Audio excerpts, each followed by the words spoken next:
Hi, I'm Robin Jacob and I'm the founder of democracygreatbritain.com.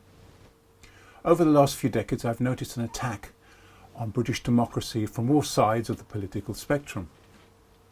If we expect our vote to count and mean something, we need to have proper functioning democracy.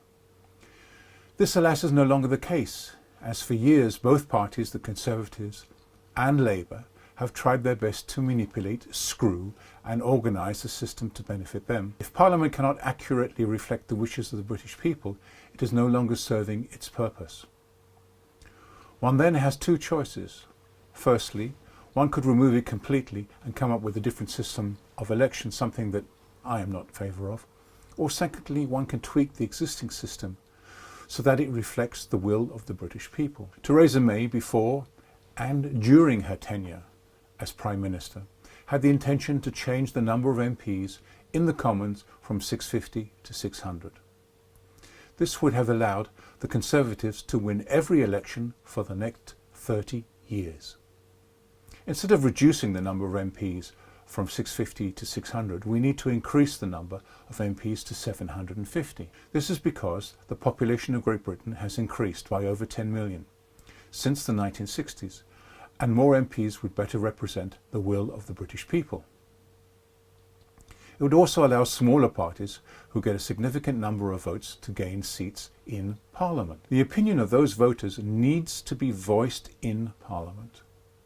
2 elections ago, UKIP got 3.5 million votes and not one seat in Parliament, and the Greens got 1.5 million votes and only one seat in Parliament. This simply shows that our democracy is not functioning. The increase of MPs from 650 to 750 would go a long way to giving the Parliament a balanced representation. Smaller parties like English Democrats, the Greens and UKIPs and the Brexit Party, etc. would have an opportunity to be represented in the Parliament. The other issue that needs attention is the House of Lords, which has become rather large and unruly and is not doing British democracy any good.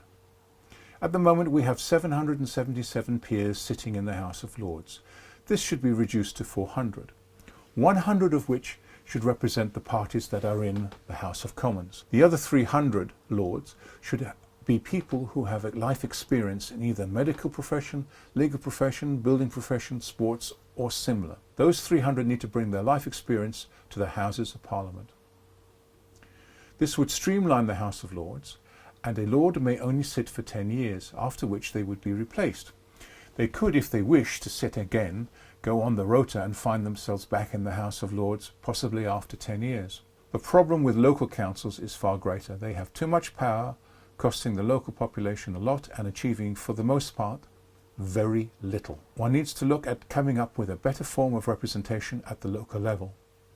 It seems that central government tends to farm out ideas, projects and schemes to the local council that they themselves cannot, will not, or are unable to handle. The refashioning of the House of Commons is a very simple matter. Local politics and councils harder, and some thought needs to go into this. These are the initial thoughts on democracygreatbritain.com. I will be producing a series of videos outlining various points in the manifesto, and welcome thoughts and ideas you may have for developing Democracy Great Britain.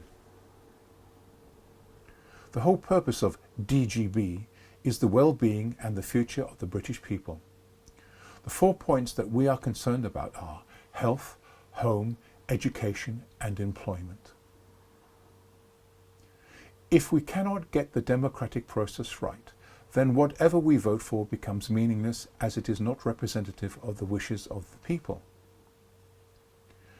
Regardless of how important, worthwhile, just or fair your point of view is, it has no meaning in a muted democracy. Think about that. In the last 2 elections, voter turnout was under 70%. That means more than 30% of those eligible to vote did not vote, which devalues the votes cast. The last time government got near 50% of the vote was in 1955 with 49.7%.